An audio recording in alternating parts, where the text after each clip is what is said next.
Leadership development exists because none of us are perfect, fully realized people. We all have room for growth in our lives, and we need help along the way. Hi, and welcome to Developing Imperfect Leaders. Because the last time I checked, we're not Jesus. This podcast is a project of the Leadership Development Institute at Hope Community Church, intended to help you explore and grow your leadership skills for service both inside and outside the church. I'm your host, Paul Stiver, and I'm joined by my co-hosts and fellow LDI staff team members, Kaylin Larson. Hi. And Natty Severson. Hi. I was doing so well during that, but I can see why you guys got the giggles because we were actually having a particularly serious talk about what people who don't like Cheez-Its or Pringles. Oh my gosh, and, we do need to air this actually. Oh we really gosh, do. we got to get this out of here. I wish I would have thought of this for a Would You Rather commercial question, but Kaylin does not like Cheez-Its or Pringles except the red Pringles. The worst Pringles. The worst Pringles. How are they the worst? They're just like Cheez-Its, the most normal flavor with salt. Objectively, the worst Pringles. Cheez-Its is like America's sweetheart of snacks. And Cheez-Its are just... And Cheez-Its Snap. You gotta be kidding me. Oh my goodness. I don't even know what a Cheez-It Snap is. They're amazing. they're the good. sour cream and onion version, which you also Is hate. Cheez-It I don't even Snap like just One of the like best. different I like them. flavors or what? Or are they like No, thinner? they're like, different They have like a texture little twist and- in yeah, them, they're and awesome. they're thinner. But don't They're worry, like somewhere between a you'd Cheez-It and find a a way to hate them. Yeah, I'm sure you I do. would because I don't like Cheez-Its. I don't Yeah, like... whatever. What's the other... Take a back seat. I got a question. Most of our listeners And like tuned out. Chex Mix also after they do not heard. like Chex Mix or Yeah. Gardettos. Okay, before all right, I do have a real question for us. So Is this- there anything you like at all? Like No. just generally? Well, we're like, about to find all two right, here we things go. that she probably doesn't like, but you have to pick one. Thus is the game. Would you rather? And this is my department now. So, I again, just to, in case you didn't hear the last podcast, we switched from telling fun facts about ourselves to doing a game of Would You Rather to kick off the podcast. And don't try to make a link between the Would You Rather and the topic. I am not that clever. I just picked the funniest Would You Rathers I could find on the internet. And so this is what I found on the internet. So credit to the internet for this idea. Would you rather, and you have to pick one for the rest of your life, adopt a British accent every time you were having a serious conversation, or laugh every time someone else cries? So these are your things. So you have to choose. So you either laugh every time. So anytime Addie cries, I kind of do that over Yeah. anytime. A kid crying is hilarious. Yeah, It's so funny. anytime at all you cry, or anytime you're in a meeting with somebody for work. I know my answer. Let's Okay, hear so it. adopt the British accent every time. I mean, okay, go ahead. I would do that one. Because I like, as much as like I laugh when people fall, like Yeah. if someone's crying because like someone they dearly loved passed away, I just like, if I had to laugh at that, I would be mortified. And so I would much rather. So it's all about you. I know it is. My last No, two that would makes you sense. rathers were how. No, it's more like how would someone Yeah. like feel? Yep. And so if I have to adopt a British accent when I'm in conflict, Every time you're in a serious conversation. yeah, that's So you fine. would have had to be British during that Cheez-Its because we got really serious about that. I know. Yeah. Yeah, then it lightens the mood. Yeah. In the mood. Oh wait, was that even British? I don't know if I can do. I didn't even know you were trying to I be didn't know British. what No, you that's did just how I either. talk. Did you say good day, mate? I would. Yeah, that's almost Australian. That is So Australian. here, no, I didn't say good day, Oh, mate, but I think the answer is the British, and here's why. I think generally people have a bias that a British accent implies intelligence. I think we just all kind of a little bit assume a British accent, someone's smarter. Like if you listen to a lecture and the person's British, you're like, they're kind of He went smart. to Oxford. She went to Obviously versus like my whatever the other Wisconsin Oxford accent, is. right? Cambridge, Like Cambridge. so you're in the serious conversation, but you turn British in your accent. I think you're winning way more of these. Not this argument all the time, but like, I think you're seeming more intelligent in these important discussions that we're having. I wish I was an actor right now so I could go full British in my love of Pringles. Sure. So You wanna I'm try? not. You wanna give it a go? I will just embarrass myself. I know that the British call chips crisps. That's all That's a I lot of can work. And remember. flashlights, torches. But French fries are chips. Yep. That's kind of a cool move. I like that one. Mm-hmm. Torches. All right. Fish and chips. Natty, did you Oh. have an answer for this one? Yeah, I was going to go with the British accent every time, just for that reason. People would look at you like, "Have you lost your mind?" And it'd be especially funny if you couldn't explain No, ever. I have Even not. if they answered, you'd be like, Yeah. "What are you talking about? I have no idea. I just did that." And you just immediately, once like the conversation's over, cringy you to me. snap back to American English. Oh, I thought you meant the crying. Right. Oh, the crying's even more cringy. Yeah. But some people do have a nervous laugh and you sort of ignore it. Yeah. You know, like they don't know what to do Yeah. when hard things happen, so they'll have a nervous laugh. But I see Paul glancing at our clock, which tells me it's time to move on. We can't just live in banter as much as I would love to. We do I need didn't to know get that into. we knew this. I didn't know we labeled it personal banter. You Well, don't remember we broke declaring the fourth it? wall. You did. No, we just. You did. I do remember declaring I it. said it, banter. I didn't add that personal. Okay. All right. Well, that was a pointless 30 seconds for you, the listener. Let's get into the leading question. I mean, never mind. So here's the question for today's episode, which is this: how can I know when to ask for help? How can I know when to ask for help? And I'll start. And I always like to talk through this in this way. So you know the word overwhelmed? Right? We have this idea of like I'm overwhelmed. I'm in over my head. I'm overwhelmed. And then I think we also have the word underwhelmed, right? Like that was kind of like I watched that movie. I thought it was going to be. What movie is this? Have you ever just been whelmed? Yeah, that's why I was. Thanks. There goes my punchline. And actually, you really illustrate the point. Because now the listener is whelmed because you ruined my punchline. So that's great. No, that's great. Kaylin is about to laugh for the next 4 minutes. So Kaylin does have a way of just killing the is joke. This reality So way to go, Kay. At least the public can hear it now. Of being whelmed, right? And I think the reason I bring those categories up, underwhelmed, whelmed, overwhelmed, is when you know you should ask for help is when you feel overwhelmed. I think far too often we sit in the feelings of overwhelmed. And those feelings, not that life is all about our feelings and assuaging those feelings, but when we're feeling overwhelmed, it means alleviating. It's from the movie 10 Things I Hate About You. Nice. I think I saw that once. Really? Mm-hmm. Huh. Anyway, so I guess it's not an original thought. That's fine. When you're feeling overwhelmed, if I go to Austin, who's in the room with us, our sound engineer and overall just guru in general, that's snaps from Kaylin there. He's going to edit those out. But when I go to Austin, if I'm feeling overwhelmed, he shares some of that with me. So I ask for help when I'm feeling overwhelmed. Another one that's helpful is when you're feeling stuck. Like you're working on a problem, you have something going on that you are like, I just am not making progress here. And it actually, here comes overwhelmed feelings again, but like, I don't know if I can. It's so nice to just go to somebody and say, can you help me think about this? Can you help me process this? And then the last one I would say is we are in a time now where we believe very strongly in technique, kind of our ability to, if I just do enough research, spend enough time thinking about a topic, I can figure it out. And I just advocate for, that's not always the case. And it can be really helpful in kind of combining my answers to go to someone and say, you know more about this.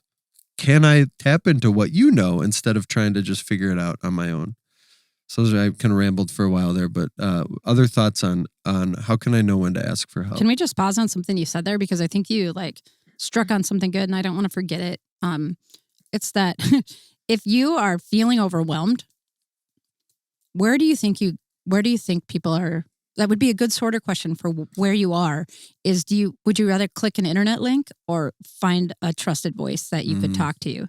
And if you're in the, man, I'd prefer an internet link, I think this episode is particularly for you because I know it's good to think about who you can go to that's not the internet to begin to help you when things are overwhelming. Yeah. Mm-hmm. For me, I wrote the answer to my question here as I started off thinking about younger Natty, which I often do.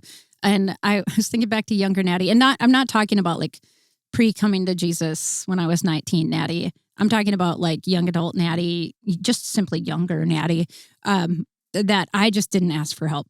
I was really, really bad at it, to my own detriment. But at the time, I didn't see it that way. I just saw it as this I am omnicompetent. I'm talented. I can get things done.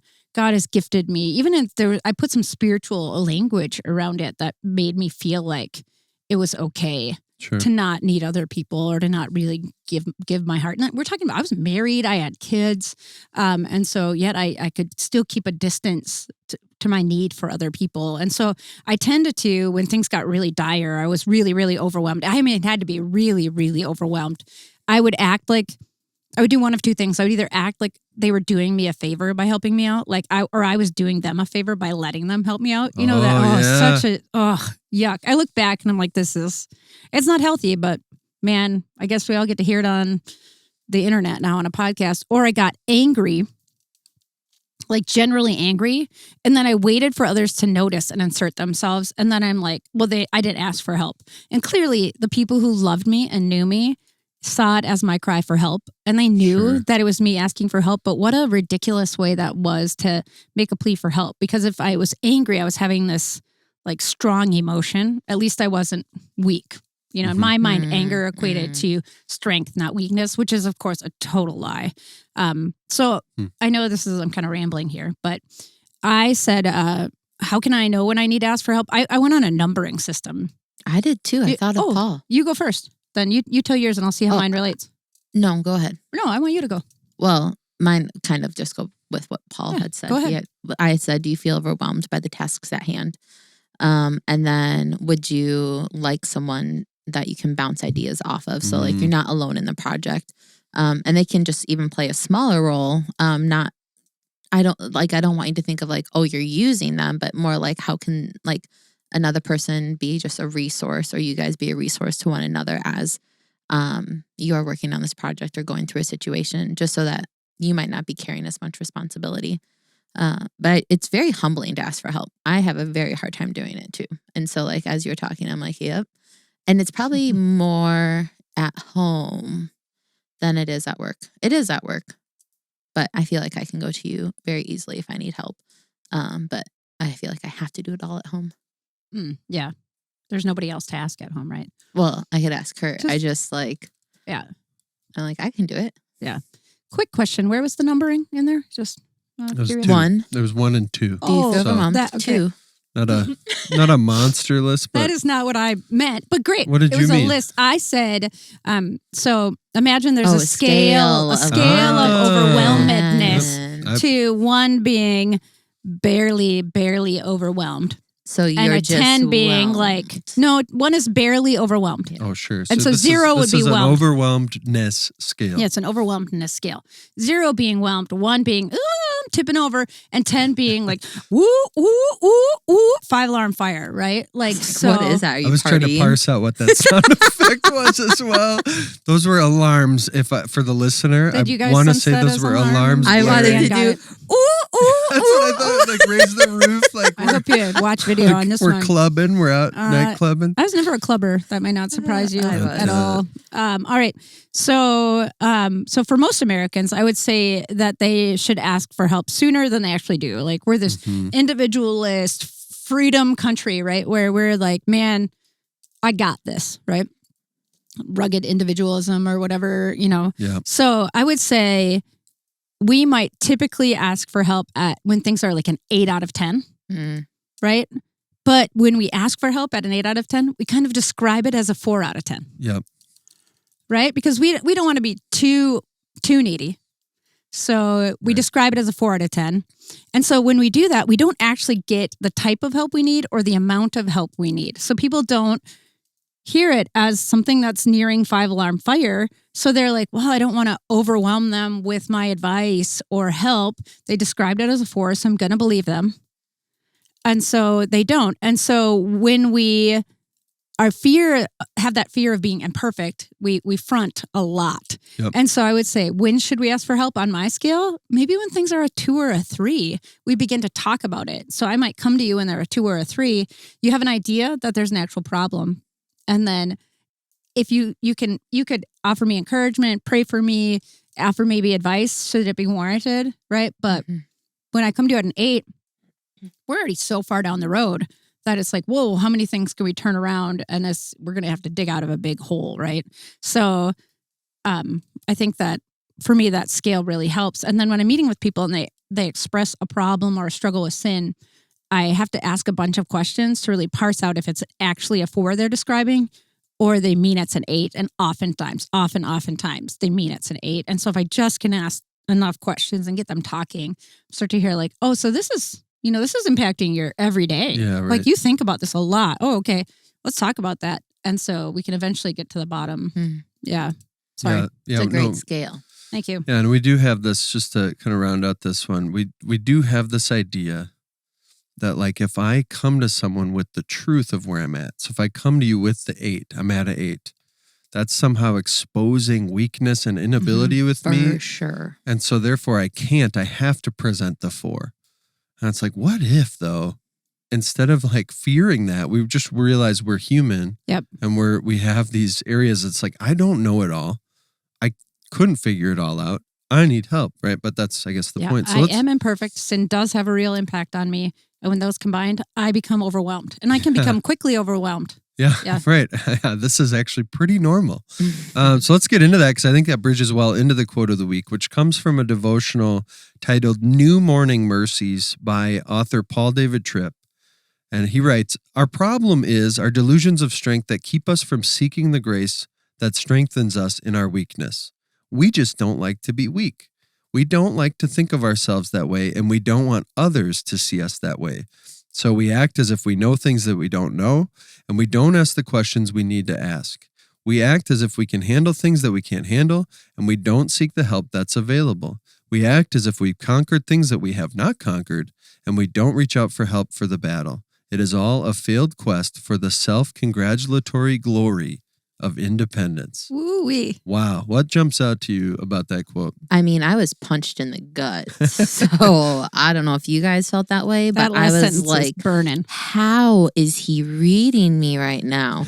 Like, he's just like ripping off my Band-Aid of pride and just like exposing where I sin. So we definitely do not have it all together. And I think he's trying to show us that of like, we are weak and that is okay because Christ is strong. We do need help and that is okay because like we have been made for community and like ultimate community with Christ and God in the Spirit. And so it's like, I just see my sin bleeding from this quote. This one is, that last one, it is all a failed quest for the self-congratulatory glory of independence. I was like, ugh, I feel that. I still feel that tug even after doing years of work to like express my need for other people, to really let myself need other people, to put myself out there, to experience vulnerability, right? After all these years, I still feel that like I want to be able to self-congratulate. And I've never thought of it that way. I want to be able to pat myself on the back and say, good job, Natty, which is ridiculous, right? Like when I think about it. But the thing that came to mind to me when I read this quote was actually, and we are imperfect leaders, we're talking about leaders, is that middle bit. We act as if we know things that we don't know, and we don't ask the questions we need to ask. We act as if we can handle things that we can't handle, and we don't seek the help that's available. And it dawned on me that this is a big part of our small group leaders orientation. When we have new small group leaders come on, Kaylin and I take them through a new leader orientation, and it's really just like an hour and a half, if we can stick the landing, on what is Hope's model for small groups and what can they kind of expect from leadership. And so it's not like a teach you how to be a small group leader. It's more like vision casting. And one of the things we talk about is you're not on a black ops mission as a small group leaders. We didn't just drop you into like enemy territory and say, good luck should you get caught.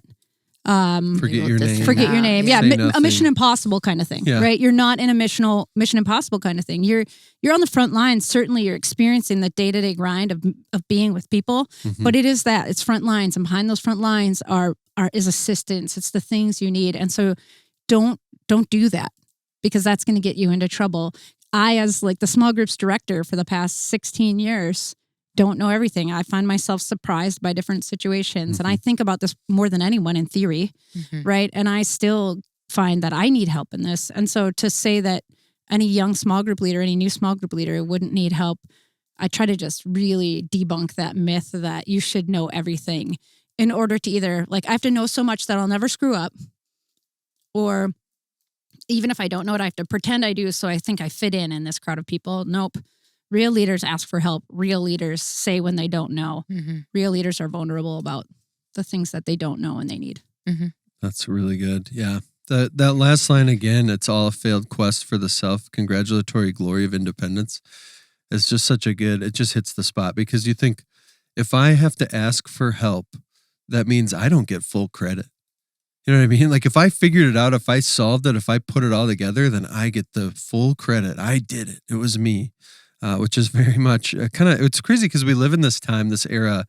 I always think about it with house projects where I can typically just Google or YouTube how to do what I don't know how to do. And then it's very easy to like feel like if I pull it off, then I figured it out. I did it all. But I do think this just puts forward kind of what reveals something about us all, which is that we have this unhealthy view of independence and that we want to exist as if we don't need people. And it's just not true.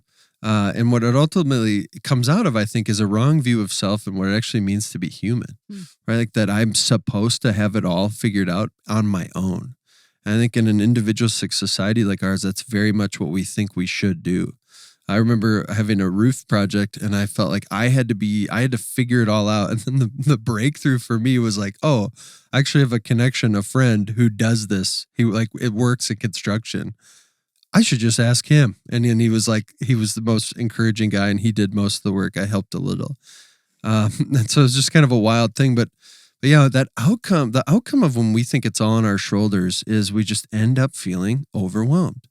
And how quickly it would be to solve things if we just went and said, you know what, I'm not meant to be able to figure it all out. Let me ask for help, which hopefully leads us into now our growing together. Again, every episode we want to think about how can imperfect leaders grow?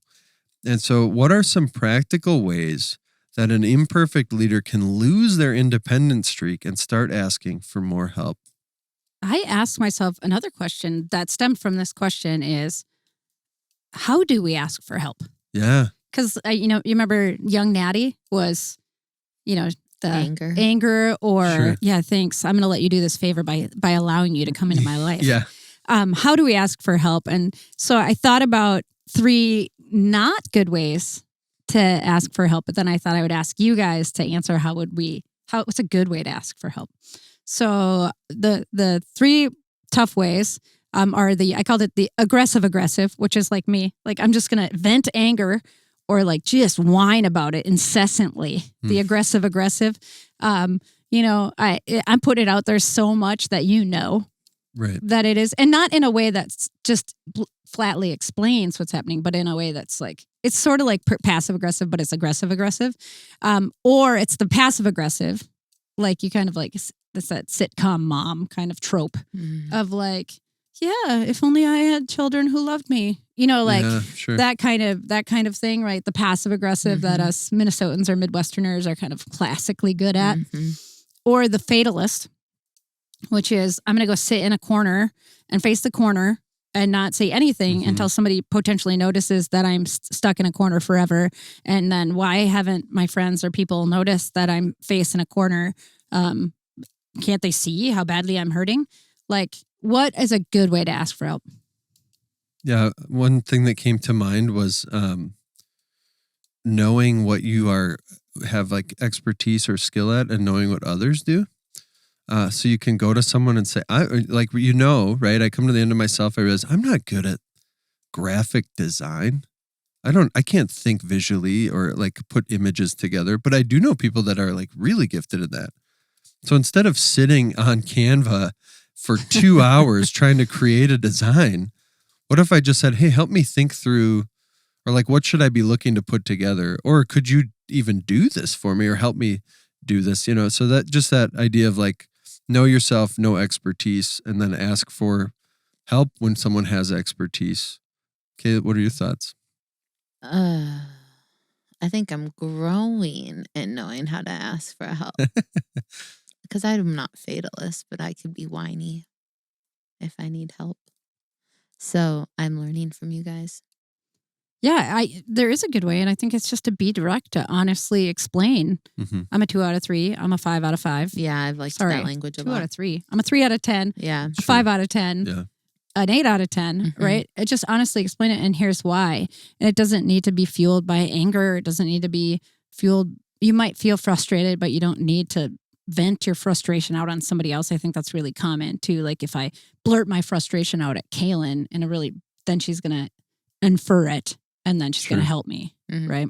So things I did think about was like, I think it's something you have to practice, because like this isn't a natural thing for us. And so how do you practice in asking for help? And it can be with like a very, I mean, I say menial, but I don't want you to be using that person either.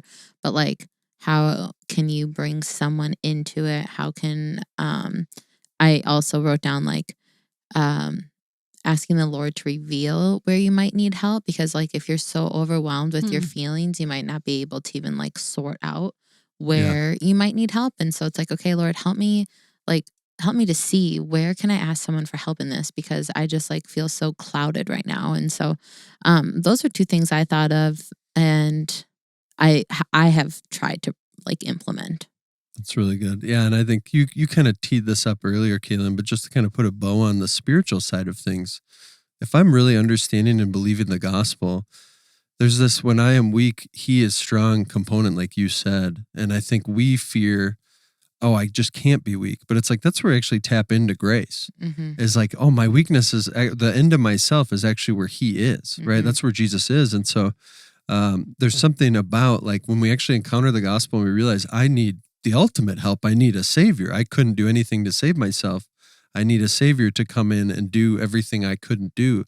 That kind of creates a posture of humility, maybe to kind of close with like a broader framework that like now I actually am willing to, because I know I'm okay. And I know it wasn't all about what I did. I'm actually far more willing to turn and look at others and say, here's where I'm struggling. Here's where I'm overwhelmed. Here's where I'm stuck. Can you help me? And I don't have to fear rejection from them or my own insecurity, because at the end of the day, I am okay in Jesus. Well, that wraps up our conversation for today, but we want to keep connecting with you. So thank you for listening to the podcast. And if you like what you heard, be sure to follow our show and leave a review. We love connecting with our listeners. So if you have questions, comments, or topic ideas, please email us ldi@hopecc.com. LDI is a ministry of Hope Community Church based in Minneapolis, Minnesota. We seek to develop leaders in their biblical thinking, Christ-like character, and ministry skills for service both inside and outside the church. We do this through internships, classes, seminars, and retreats. If you're interested in learning more about our internships or other opportunities, visit ldi.hopecc.com or email ldi@hopecc.com. Have a great week.